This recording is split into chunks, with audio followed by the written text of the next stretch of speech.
여러분 안녕하십니까? 뉴스9 윤정호입니다.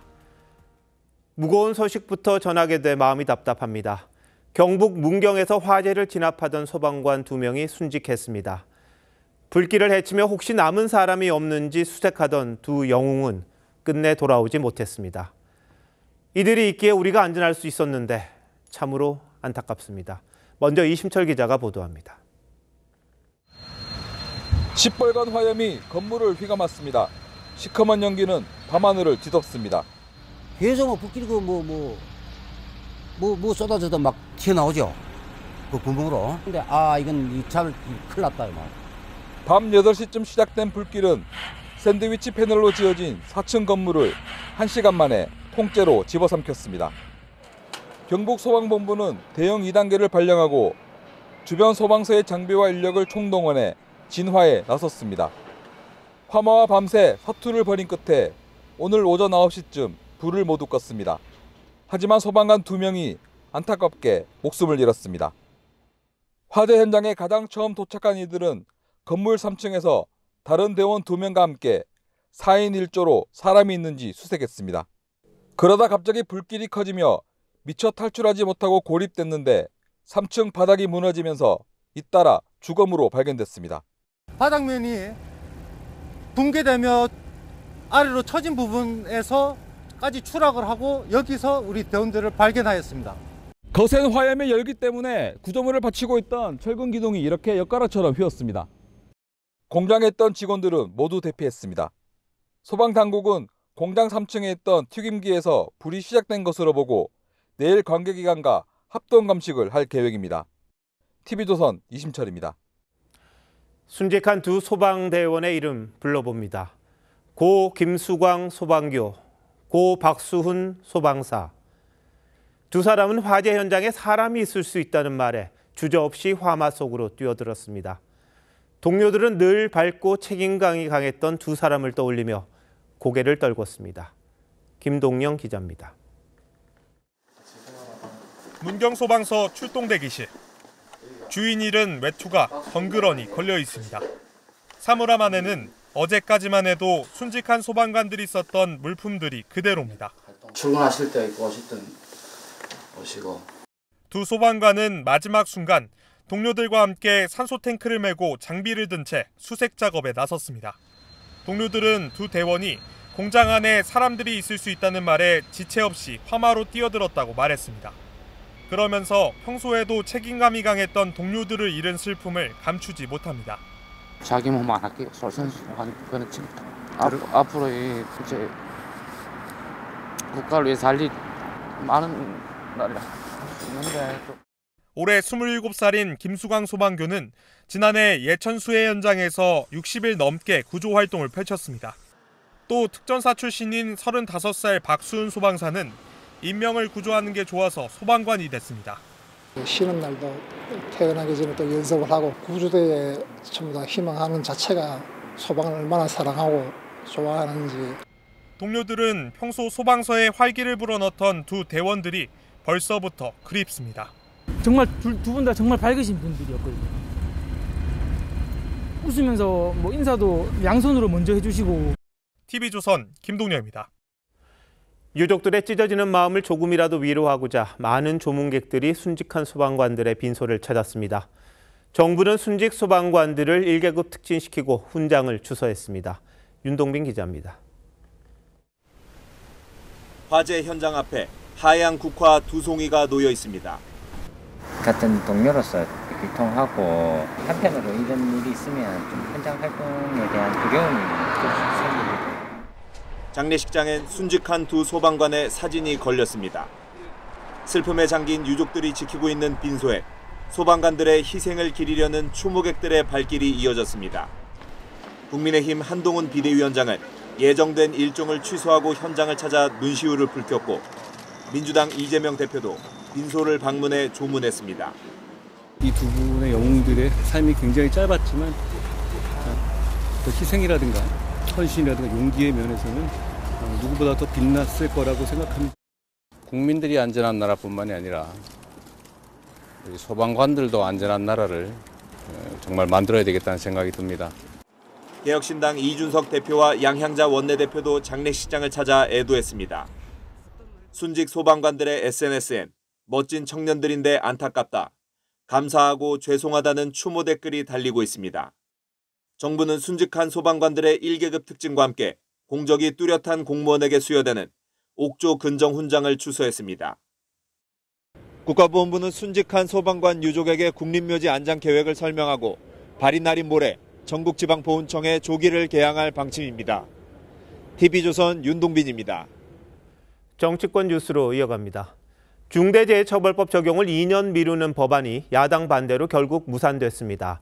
여당이 민주당 지도부가 요구한 산업안전청 설치를 받아들이면서 합의가 되는 듯 했는데 민주당 의원총회 문턱을 넘지 못했습니다. 소상공인들은 참담하다며 재논의를 호소했습니다. 정민진 기자가 보도합니다. 정부 여당은 산업안전보건청 설치를 전제로 50인 미만 사업장에까지 중대재해처벌법이 확대 시행되는 것을 2년 유예하는 안을 민주당이 제안했습니다. 산안청 설치는 민주당이 협상 조건으로 내걸었던 건데 정부 여당이 이를 수용한 겁니다. 수긍하기 어려운 요구이기는 하지만 현장의 어려움을 해소하기 위해 지금 저희들이 일정 부분 양보를 해서 민주당 원내 지도부는 협상안을 받아들였습니다. 하지만 의원들의 반발을 넘지 못했습니다.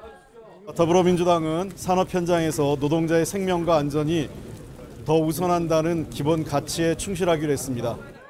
민주당 의원총회에선 중대재해법의 취지를 훼손해선 안 된다, 총선을 앞두고 반노동 이미지를 가져갈 수 있다는 등의 반대 의견이 많았던 것으로 전해졌습니다. 본회의 처리가 무산되자 여당은 규탕대회를 열고 민주당이 노동계 눈치를 보느라 민생을 외면했다고 비판했습니다. 민주당의 1순위는 민주노총과 한국노총 등 기득권 양대 노총일 뿐입니다. 윤석열 대통령은 결국 민생보다 정략적으로 지지층 표심을 선택한 거 아니냐며 관계부처에 대응책 마련을 지시했습니다. 소상공인연합회 등 중소기업 단체는 참담한 심정이라며 소상공인들이 예비 범법자로 전락할 위기에 처했다고 호소했습니다.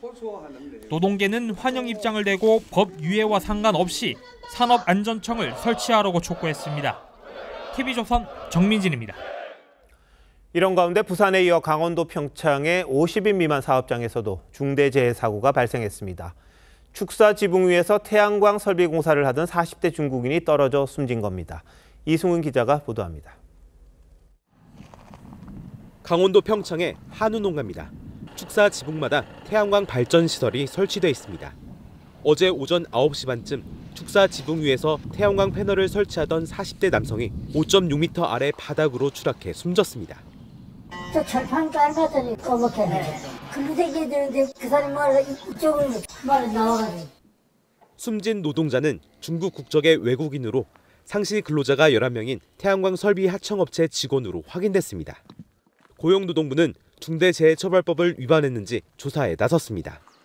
태양광을 설치하는 태양광 공사 현장입니다. 5인 이상 사업장이어서 법 위반 여부에 대해서 저희가 조사를 했습니다. 태양광 설비업체의 사업주가 안전관리 의무를 소홀히 한 사실이 드러나면 1년 이상 징역이나 10억 원 이하의 벌금에 처해질 수 있습니다. 이정식 고용노동부 장관은 어제 부산의 폐알루미늄 수거업체에 이어 또다시 50인 미만 사업장에서 중대재해가 발생하자 SNS를 통해 안타까움을 전했습니다. 또 전국 50인 미만 기업 83만 7천 곳을 상대로 스스로 안전보건관리체계 구축을 진단하는 산업안전대진단을 하고 있다며 참여를 독려했습니다. TV조선 이승훈입니다. 한동훈 국민의힘 비상대책위원장이 국회의원 세비를 확 줄이자고 했습니다. 정치개혁의 하나로 의원 정수를 줄이자는 한 위원장이 다시 한번 선제 공격을 한 셈인데 얼마나 깎겠다는 건지, 실현 가능성은 있는지 최민식 기자가 따져봤습니다. 국민의힘 한동훈 비대위원장이 국회의원이 받는 세비를 국민 눈높이에 맞추자는 방안을 제안했습니다. 우리 국민들 중위소득에 해당하는 정도의 액수를 세비로 받는 것이 어떨까 하는 생각을 예전부터 해왔습니다. 단순한 직업이 아니라 국민에게 봉사하고 헌신하기 위해서 이 길에 나선 거기 때문에 올해 국회의원의 연봉은 전년 대비 1.7% 오른 1억 5,700만 원으로 확정됐습니다. 월 평균 1,308만 원가량을 받는 셈입니다. 올해 기준 우리나라 국민 중위소득은 1인 가구 월급 222만 원, 4인 가구는 572만 원입니다. 1인 가구 중위 소득에 맞출 경우 국회의원 현재 월급에서 1,000여만 원을 깎아야 하고 4인 가구 기준으로도 절반 넘게 삭감해야 합니다. 다만 한 위원장은 당론이 아닌 개인 의견이라고 선을 그었습니다. 세비를 삭감하려면 법을 개정해야 해 여야 의원들의 자진 삭감 의지가 없는 한 실현 가능성이 높지 않다는 지적이 나옵니다. 김경률 비대위원은 민주당 윤건영 의원의 허위 인턴 등록과 노무현 재단 건축비리 의혹 등 야당을 향한 공세에 나섰습니다. 노무현 재단이 서울과 김해에 세운 건물의 건축비가 지나치게 비싼 게 수상하다는 겁니다. 과연 어떤 식으로 해서 평당 2,100만 원이 나올 수 있는지 저는 아직까지도 좀 의문이고 명예훼손으로 제발 좀 고소하길 바란다는 간곡한 부탁을 드리고요. 한 위원장은 이런 일을 하라고 영입한 것이라며 김 비대위원에게 힘을 실어줬습니다. TV조선 최민숙입니다. 민주당은 오늘 도심철도 지하화 공약을 발표했습니다. 어제 여당이 발표했던 공약과 비슷합니다. 그래서인지 이재명 대표는 여당을 향해 약속하지 말고 그냥 실천하라고 압박했습니다. 야당은 정부 협조가 필요하니 약속하는 거고 여당은 추진할 힘이 있으니 그냥 하면 된다는 겁니다. 신유만 기자가 취재했습니다. 서울 신도림역을 찾은 민주당 이재명 대표가 주변 지상철 구간을 둘러봅니다. 철도 때문에 사실 제일 문제가 편의성은 있는데 이게 완전히 이 도심을 갈라버리잖아요.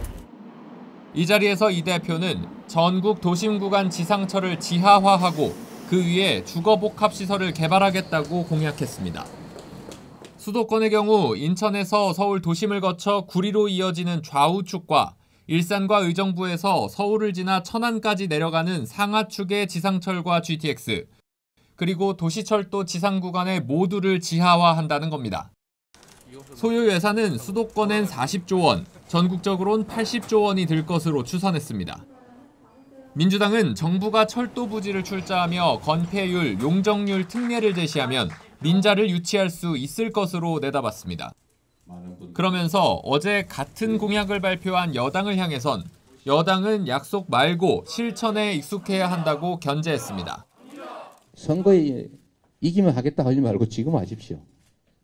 지금 저희도 곧바로 협조하겠습니다. 하지만 총 80조 원에 달하는 대규모 사업을 민간에만 의존하는 방식으로는 비용 충당에 한계가 있을 수 있다는 지적도 나옵니다. TV조선 신유만입니다. 선거가 다가오니 여야가 앞다퉈 선심 쓰듯 공약을 내놓고 있습니다. 그중에는 수십조 원씩 드는 공약도 있는데 무슨 돈으로 하겠다는 건지 따져보겠습니다. 자, 홍영 기자, 요즘 여야가 경쟁하듯이 공약을 쏟아내고 있는데 실현 가능한 겁니까, 이게?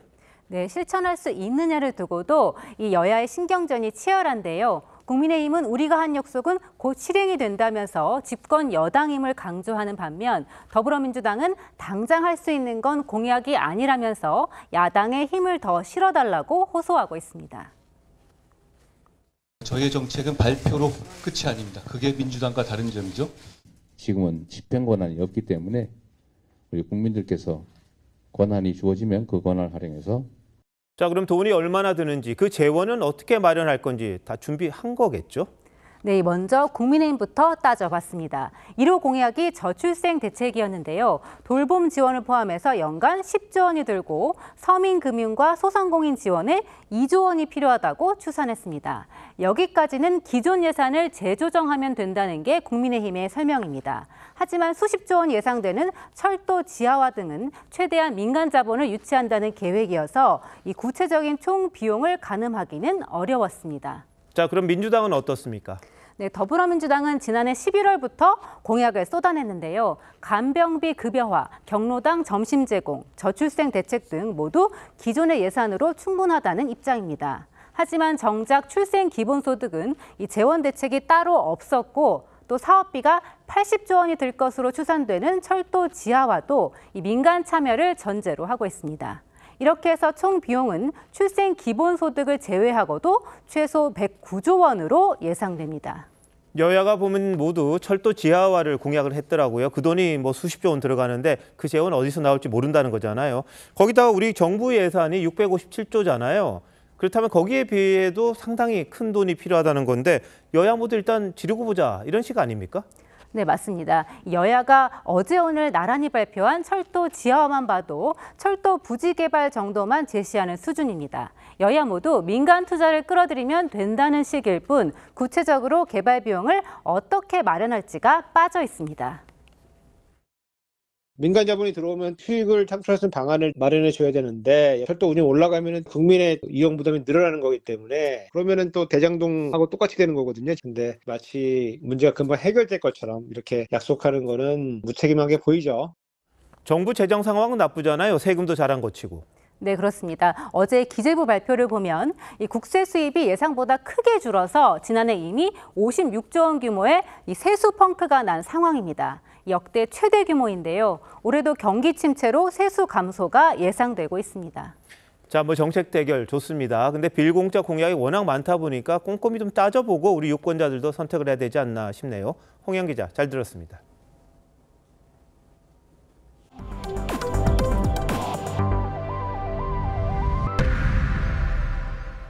선거구 획정위원회가 서울 종로 중구 지역을 합쳐서 하나로 만들 걸 제안했습니다. 그런데 여야는 지금처럼 두 개 그대로 하기로 합의를 했다고 합니다.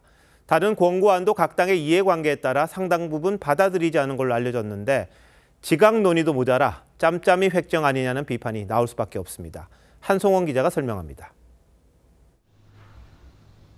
선관위 산하 선거구 획정위원회는 지난해 12월 6개 지역구를 나누고 6개 지역구를 통합하는 내용의 획정안을 국회에 제안했습니다. 인구수가 감소한 종로구와 중구를 종로, 중구 선거구로 통합하는 안을 권고했지만 여야는 현행 유지로 뜻을 모았습니다. 종로는 국민의힘, 중성동, 갑, 을엔 민주당 의원들이 현역으로 있는 만큼 기존 지역구를 유지하는 게 낫다는 여야의 판단이 맞아떨어진 겁니다. 경기 북부 지역도 기존 선거구를 최대한 유지하기로 했고 강원도 춘천을 갑과 을로 분할하라는 제안도 받아들이지 않기로 했습니다. 입장이 첨예하게 갈려 논의가 지지부진한 곳도 있습니다. 여야 합의가 가장 어려운 곳은 지역구 의석수가 줄어드는 곳입니다. 선거구 획정위는 서울 노원은 3석에서 2석, 경기 부천은 4석에서 3석, 전북은 4석에서 3석으로 줄이라고 권고했습니다. 하지만 민주당은 대부분 야권 강세 지역이라며 서울, 강남 같은 여권 강세 지역도 함께 줄여야 한다는 입장입니다. 거대 양당이 이해득실에 따라 선거구를 나누는 행태가 또다시 반복되고 있다는 비판이 나옵니다. 중립성을 토대로 해서 확정을 하라고 만들어 놓은 기구인데 그런 기구의 안을 전부 다 무시하면은 선거 획정위를 만들 이유가 뭐가 있죠? 공직선거법에 따른 선거구 획정 시한은 선거 1년 전인 지난해 4월이었습니다. TV조선 한송원입니다. 지난 21대 총선 이후 모든 선거마다 부정선거 의혹이 불거졌습니다. 정치적 후유증도 남았었는데요.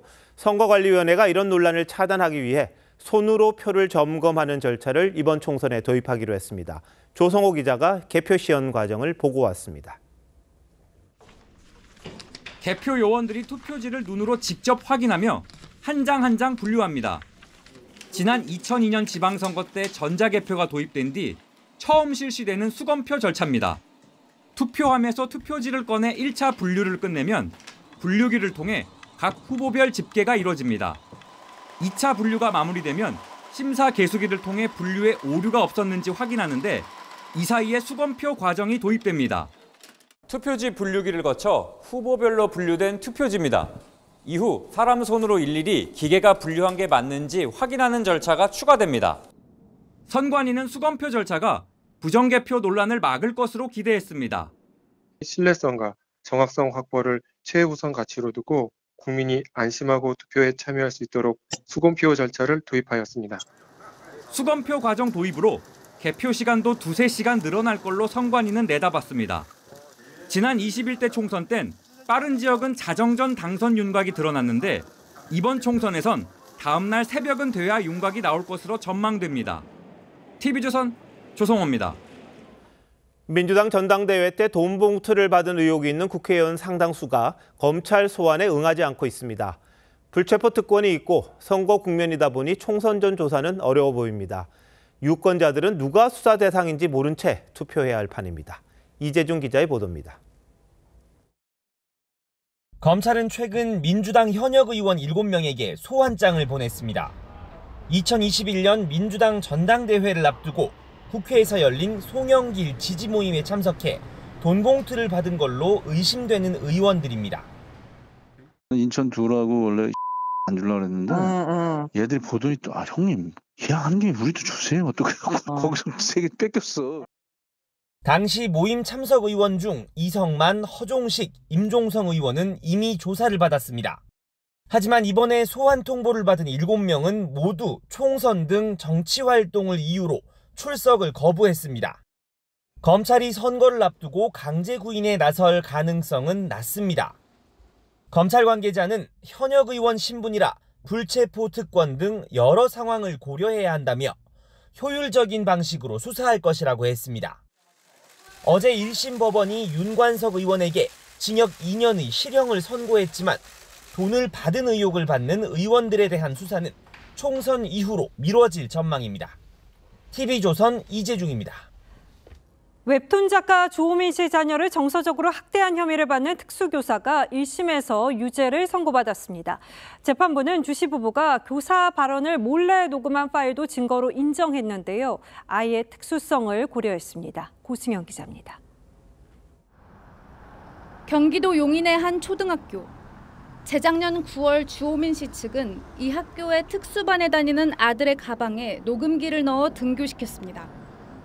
녹음을 확인한 결과 특수교사는 자신의 아들에게 진짜 밉상이다, 너가 싫다 등의 말을 했습니다. 주 씨 측은 녹음 내용을 토대로 특수교사를 아동학대 혐의로 고소했습니다. 재판부는 몰래 녹음한 것을 증거로 인정해 특수교사에게 벌금 200만 원의 선고를 유예했습니다.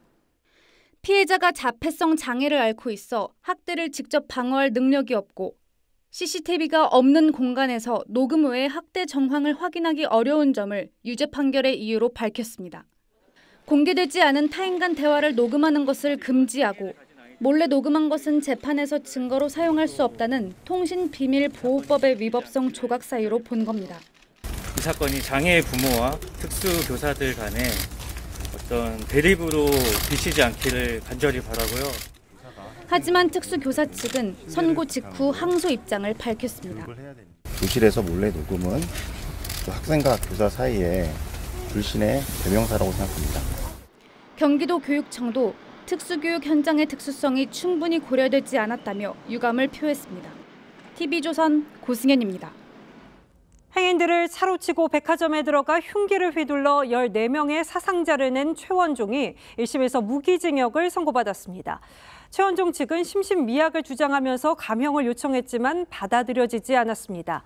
사형을 요구했던 유가족들은 울분을 토했습니다. 구재영 기자입니다. 흰 마스크를 쓴 채 호송버스에서 내린 최원종은 곧장 법정으로 들어갔습니다. 최 씨는 지난해 8월 경기도 성남의 한 백화점 인근에서 가족의 승용차를 몰고 인도로 돌진해 5명을 들이받았습니다. 이후 차에서 내려 백화점으로 들어가 시민들에게 무차별적으로 흉기를 휘둘러 재판에 넘겨졌습니다. 1심 재판부는 2명을 숨지게 하고 12명을 다치게 한 최 씨에게 무기징역을 선고했습니다. 재판부는 우리 사회의 공공장소에서 테러 대상이 될 수 있다는 공포를 일으키게 했고 이런 범행이 재발하지 않게 할 필요성이 인정된다며 무기징역 선고 이유를 밝혔습니다. 조현병에 의한 심신미약 상태였다며 형을 감경해달라는 변호인 측의 주장은 최 씨가 범행 과정을 구체적으로 진술한 점 등으로 미뤄 받아들이지 않았습니다. 재판부는 또 사형 선고 요건이 의심의 여지 없이 증명됐다고 보기 어렵다며 검찰의 사형 구형도 수용하지 않았습니다. 최원종은 법정에서 무덤덤한 표정으로 선고 내용을 듣다 재판이 끝나자 빠르게 빠져나갔습니다. 피해자 유가족들은 분통을 터뜨렸습니다. 잔인한 범행으로 무고한 사람들이 살해를 당하고 범죄자는 살아있는 세상, 참 원망스럽습니다. 검찰은 판결문을 검토한 뒤 항소 여부를 결정할 계획입니다. TV조선 구자영입니다. 경기도 가평으로 교회 수련회를 간 중학생이 음주운전 차량에 치여 숨졌습니다. 밤늦은 시각 빨간불에 횡단보도를 건너다 변을 당한 건데요. 저희가 취재 과정에서 사고 당시 영상을 파악했는데 차마 전해드릴 수 없을 정도로 상황은 끔찍했습니다. 곽승한 기자의 단독 보도입니다. 차량 통행이 드문 새벽 시간, 10대 중학생 2명이 빨간불이 켜진 횡단보도를 건넙니다. 흰색 승용차가 속도를 줄이지 않고 한 학생을 그대로 들이받습니다. 운전자 40대 남성 A씨는 사고 2분쯤 지나서야 현장으로 돌아옵니다. 인근 펜션에 머물던 중학생의 일행들도 반팔 차림으로 달려나옵니다. 사고 당시 A씨의 혈중 알코올 농도는 0.053%로 면허 정지 수준이었습니다. 사고를 당한 16살 중학생은 병원으로 옮겨졌지만 사망했습니다. 사고가 난 곳은 시속 70km 단속 지점이지만 밤에는 과속 차량이 많은 곳이라고 주민들은 말합니다. 밤에는 한 11시 넘어 엄청 서울에서 교회 수련회를 위해 가평에 왔다가 참변을 당한 겁니다. 진짜 착했었는데 청소도 깨끗이 해놓고 갔었는데. A씨는 경찰에서 어두워서 사람을 보지 못했다고 말한 것으로 전해졌습니다. 경찰은 A씨를 교통사고 처리 특례법과 도로교통법 위반 등 혐의로 불구속 입건했습니다. TV조선 곽승환입니다. 이 보험 사기가 직업이라는 말이 나올 정도로 최근 수법이 더 교묘해지고 있죠. 고의로 사고를 내는 방식도 나날이 대담해지고 있는데요. 보험 사기범의 먹잇감이 되지 않으려면 어떻게 해야 하는지 김창섭 기자가 알려드리겠습니다. 도로를 달리던 앞차량이 갑자기 멈춰섭니다. 뒤따라오던 차량은 손 쓸 새도 없이 그대로 들이받습니다. 교차로에서 비보호 좌회전하는 차량을 맞은편에서 달려오는 차량이 들이받습니다. 모두 보험금을 타내기 위해 고의로 사고를 낸 모습입니다. 지난해 이렇게 보험금을 노린 고의 사고는 1,800여 건, 보험금만 94억 원이 낭비됐습니다. 보험 사기범들은 주로 진로 변경을 하면서 차선을 지키지 않거나 교차로에서 신호를 어기는 등 교통법규를 위반한 차량을 노렸습니다.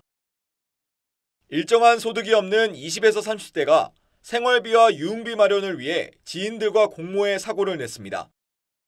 88번의 사고를 내고 9억 원 넘게 보험금을 타간 일당들도 있습니다.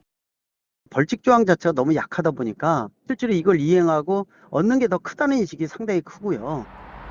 고의 사고를 당하지 않으려면 안전거리를 확보하고 교차로 통행 방법을 준수하는 게 필요하다는 지적입니다.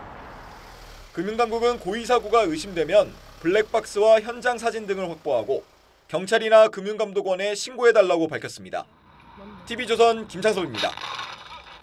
뉴스 서두에 사람이 있을 수 있다는 말 한마디에 화마 속으로 들어갔다가 변을 당한 두 소방관의 순직 소식 전해드렸는데요. 인천에서는 쉬는 날 주택가를 지나가던 소방관 2명이 장비도 없이 집 안으로 들어가서 생명을 구하는 일이 있었습니다. 강석 기자가 이들을 만났습니다. 주택 1층에서 뿌연 연기가 뿜어져 나옵니다. 화염이 창밖으로 솟구치면서 불이 점점 커지는 위급한 상황. 갑자기 한 남성이 불난 집으로 달려가고 다른 남성은 119에 신고를 합니다.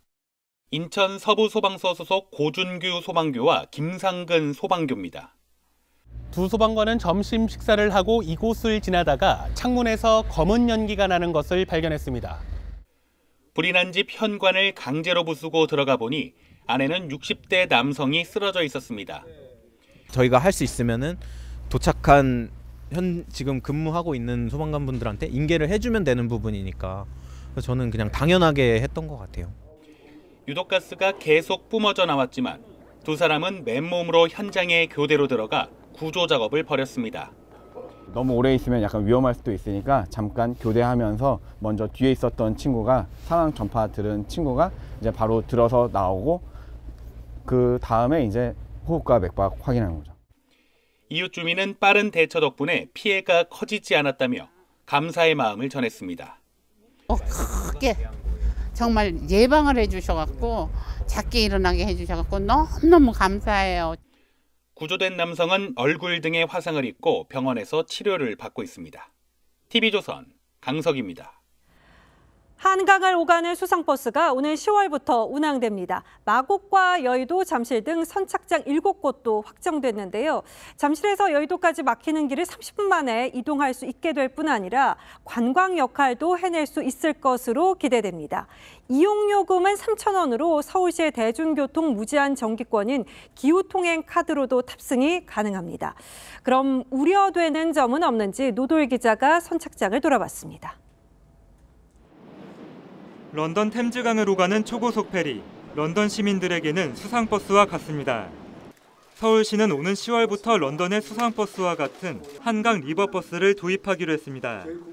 교통과 관광 목적의 리버버스는 최대 199명이 테이블 좌석에 앉아 식음료를 즐기며 한강을 조망할 수 있습니다. 수상버스로 다니면은 이제 약간 힐링도 되고, 그리고 이제 지하철이나 버스 복잡함도 사라지고 좋은 것 같아요. 리버버스는 마곡과 여의도, 잠실 등 7곳의 선착장에서 이용할 수 있는데 선착장 간 소요 시간은 6분에서 21분 사이입니다. 급행을 타면 여의도에서 잠실까지 30분이면 갈 수 있습니다. 빠르고 그리고 강에서 갈 수 있다는 게 되게 좀 흥미롭다라고 생각하긴 해요. 하지만 이용 금액이 3,000원으로 다른 대중교통보다 비싼 데다 일부 선착장은 지하철역과 거리가 멀어 접근성이 떨어진다는 지적도 나옵니다. 망원역에서 망원 리버버스 선착장까지 걸어가 보겠습니다. 선착장까지 오는데 이렇게 20분 넘게 걸렸습니다. 서울시는 망원과 잠원 등 접근성이 떨어지는 곳에는 버스 노선을 신설할 계획입니다. 2026년부터는 서울 숲과 김포 등에 선착장을 늘리는 방안도 검토 중입니다. TV조선 노도일입니다. 지난해 전 국민의 사랑을 받은 푸바오 동생 쌍둥이 판다가 태어나면서 엄마와 아빠와 세 자매로 구성된 판다 가족이 큰 사랑을 받고 있죠. 아쉽게도 큰딸인 푸바오는 4월이면은 중국으로 돌아가야 하는데요. 그래서일까요? 이 푸바오 엄마 아빠 시점에서 판다를 낳고 기르는 육아일기 영상이 화제입니다. 지선호 기자입니다. 문 앞을 서성이는 쌍둥이 루이바오와 후이바오를 이끌고 밖으로 나가는 엄마 아이바오. 대나무 식사를 하면서도 쌍둥이에게 눈을 떼지 못합니다. 엄마는 쌍둥이 앞에서 외나무 다리를 건너는 시범을 보이고 쌍둥이가 나무 오르는 모습을 가만히 지켜보기도 합니다. 쌍둥이들은 한 달 전 처음 세상 구경을 할 때보다 더 활발해졌습니다. 푸바오를 보러 에버랜드를 가는 게 생일 소원이라고 하더라고요. 그래서 딸아이를 데리고 오늘 이렇게 오게 됐습니다. 이 옷은 엄마가 먼저 준비해 주셨어요. 엄마 아이바오의 시점에서 본 육아일기는 공개 일주일 만에 SNS 조회수 100만 회를 돌파할 만큼 큰 인기를 끌고 있습니다. 지난 2016년 청년으로 한국에 온 러바오와 아이바오가 사랑에 빠진 뒤 가족을 잃어가는 과정을 담았습니다. 특히 지난 2020년 첫 딸 푸바오를 낳고 초보 엄마 아빠가 된 두 판다의 모습이 웃음과 감동을 자아냅니다. 세 딸의 아버지가 된 러바오는 무거운 책임감에 그만 입맛을 잃고 마는데 푸바오는 4살이 되기 전에 중국이 돌려받는다는 멸종위기 보전 협약에 따라 2달 뒤면 가족과 이별하게 됩니다. 푸바오는 4월 초 중국 이동을 앞두고 3월 초까지만 일반 관람객에게 공개될 예정입니다. TV조선 지선호입니다. 윤석열 대통령이 의료개혁을 강하게 추진하겠다는 의지를 다시 한번 밝혔습니다. 의대 정원을 늘리겠다는 생각은 여전했지만 의료사고가 나도 형사처벌을 걱정하지 않도록 하겠다는 유인책도 내놓았습니다. 신경희 기자가 보도합니다. 의료개혁을 주제로 열린 8번째 민생토론회. 산부인과 의사가 발언을 시작하자 윤석열 대통령이 박수를 청합니다. 저는 365일 24시간 동안 우리 임산부와 또 산모님들과 신음하면서 박수 한번 칩시다. 감사합니다. 형사처벌 부담에 대한 호소가 이어집니다. 의료사고가 발생했을 때 의사들이 동료들이 그 감옥에 가거나 구속이 되거나 아니면 과도한 배상금을 물거나 면허가 정지되고 20년째 지역을 지킨 의사는 울먹입니다. 아이들 졸업식 입학식을 한 번도 못 갔어요. 지역 의료에 정말 체감할 수 있는 도움을 주셨으면 좋겠습니다. 정부는 의료인들이 소신껏 진료할 수 있는 환경을 약속했습니다. 의료인은 형사처벌 불안 없이 생명과 직결된 고위험 수술과 응급진료에 집중할 수 있게 될 것으로 기대합니다. 이를 위한 특례법 제정과 함께 필수 의료 수가 인상에 10조 원 이상 투입, 고연봉의 지역 필수 의사제도 추진할 예정입니다. 하지만 비필수가를 중심으로 반발하고 있는 의대증원은 강행한다는 방침입니다. 지금이 의료개혁을 추진해 나갈 골든타임입니다. 후퇴한다면 국가의 본질적인 역할을 저버리는 것이나 다름없습니다. 의사협회는 의대증원이 근본적인 해법은 아니라고 반박했습니다. TV조선 신경입니다. 지난해 운동선수와 연예인을 포함해 130명이 거짓 뇌전증 환자 행세로 병역을 피하려다 처벌받았습니다. 브로커가 어떻게 하면 병역을 피할 수 있는지 갖가지 꼼수를 온라인상으로 가르쳐주는 행태가 심각했다는데 앞으로 이런 방법을 공유만 해도 처벌받습니다. 차정승 기자가 자세히 설명합니다. 갑작스러운 경련 등의 뇌전증 환자 행세를 한 프로축구 선수가 법원에 출석합니다. 팬분들에게 한마디만 부탁드립니다.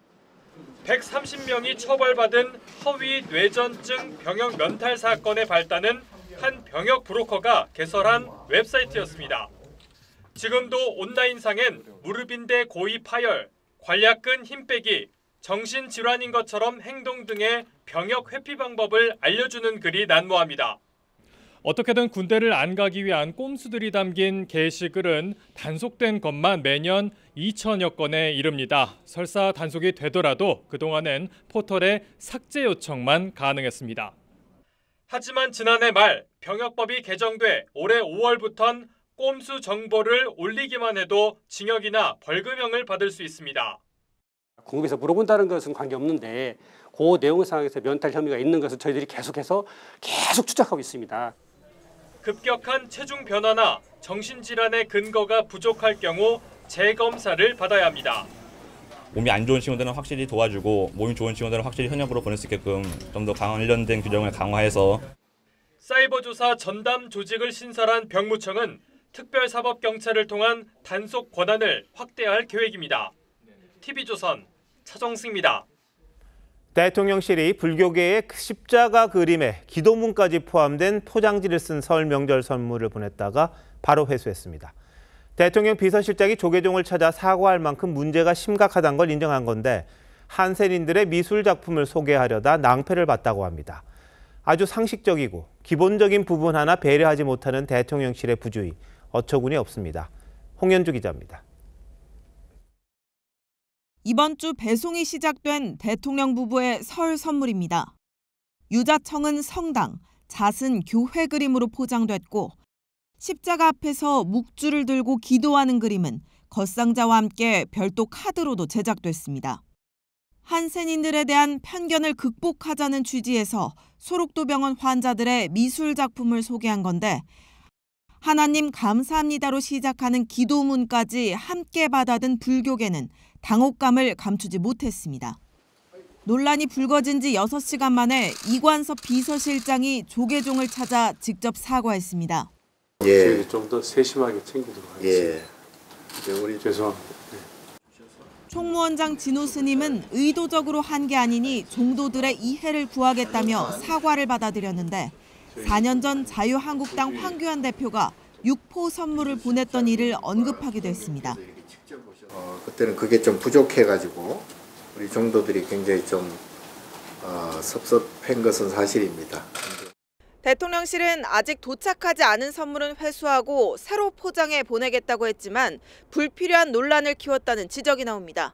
TV조선 홍현주입니다. 이른바 빅5 소셜미디어 CEO들이 미국 상원 법사위 청문회에 출석했습니다. 미성년자 성착취물에 손 놓고 있다는 질타가 쏟아졌고 집중 포화를 맞은 페이스북의 마크 저커버그는 고개 숙여 사과했습니다. 류주영 기자입니다. 온라인에서의 아동 안전을 주제로 한 청문회장.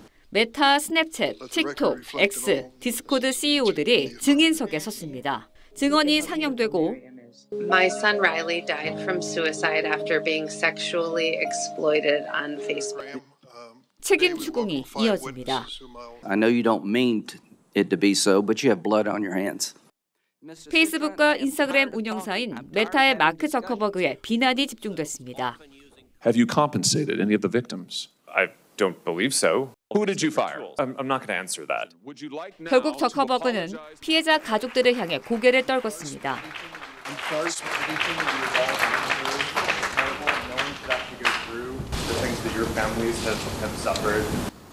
하지만 이후에도 답변은 모호했습니다. Your product is killing people. Will you personally commit to compensating the victims? Senator, these are complicated issues. That's not. 현실과 동떨어진 말에 실소도 터집니다. My understanding is that we don't allow sexually explicit content on the service for people of any age. How is that going? 의원들은 아동 보호를 위해 기업의 역할을 강화하는 법안 마련을 강조했습니다. 미국 비영리 단체에 따르면 지난해 온라인상 아동 성학대물은 3,600만여 건 신고됐습니다. TV조선 류주현입니다.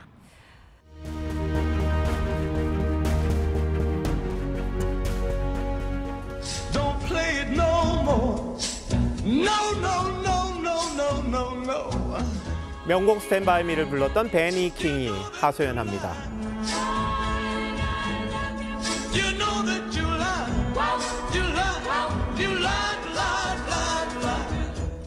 낡은 레코드판 헛도는 소리도 짜증나지요. 참다 못한 여인이 레코드판을 멈춥니다. 신랄한 풍자 코미디언 조지 칼린이 말합니다. Have you ever noticed when you're driving that anyone who's driving slower than you is an idiot? And anyone driving faster than you is a maniac! 정치인이 그렇습니다. 늘 자기가 옳고 자기를 중심으로 세상이 움직인다는 천동설을 신봉하지요. 지난 2년간 윤석열 정부는 주권자인 국민의 뜻을 무시한 채 정적 죽이기에만 올인했습니다. 이재명 대표는 7개의 사건, 10개 혐의로 수사와 재판을 받고 있습니다. 위증교사 혐의만 빼고 모두 문재인 정부가 수사를 시작했습니다. 문정부 탓부터 하는 게 순서가 아닌가요? 이 대표가 그렇게 무고하다면 막판에 왜 체포 동의안을 부결시켜달라고 했는지 궁금합니다. 듣기 좋은 육자배기도 한두 번이죠. 정치 탄압 노래 그만하시면 어떨까 싶습니다. 이 대표는 자신의 피습도 이념 전쟁의 결과라고 대통령을 탓했습니다. 개인이 벌인 일이라고 생각하지 않는다. 음모론도 부추긴 셈입니다. 지난 대선에서 별 재미를 못 봤던 기본소득도 다시 들고 나왔습니다. 하긴 어쩌겠습니까? 저는 계속 앞으로 포퓰리즘 하려니까. 성과를 묻는 질문은 회피했습니다. 내 자신이 평가하기 적절치 않다. 저부터도 크게 생각나는 게 없습니다. 방탄, 단독 표결, 단식? 이 정도 아닌가요? 이 대표는 대통령의 권력 사유화를 비판하면서 이재명 사당화 논란에는 입을 닫았습니다. 총선이 닥쳐오는데 선거제 문제도 피했습니다. 멋지게 지면 무슨 소용이냐? 추후에도 이기기만 하면 대수입니까? 프랑스 자문엔 이런 말이 있습니다. 세상에는 유행과 비슷한 사람이 있다. 다음 회견 때는 이 대표뿐만 아니라 다른 정치인에게서라도 내 탓이란 말 들어봤으면 좋겠습니다. 그러지 않을 바엔 고장난 레코드판보단 고장난 벽시계가 낫습니다. 조용하니까요. 2월 1일 앵커 칼럼 오늘 이재명식 천동설이었습니다.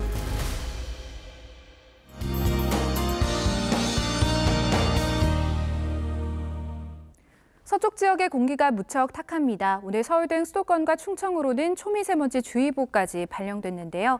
내일도 먼지가 남아 서쪽은 탁한 대기 상황이 이어지겠습니다. 마스크 잘 착용하고 다니셔야겠습니다. 동풍의 영향을 받는 동해안은 내일 아침까지 많은 눈이 내리겠습니다. 강원과 경북 북부 동해안 또 산지로 최대 10cm 이상이 예상됩니다. 습하고 무거운 눈에 시설물 피해 없도록 유의하셔야겠습니다. 내일 흐리다가 오후부터는 가끔 구름 많겠고 남부 해안과 제주로는 바람이 강하게 불겠습니다. 내일 출근길 서울이 0도로 오늘과 비슷하겠고요. 대구는 1도로 오늘보다 4도가량 낮겠습니다. 낮 기온은 서울과 전주가 7도까지 오르겠습니다. 물결은 대부분 해상에서 최대 4m가 예상됩니다.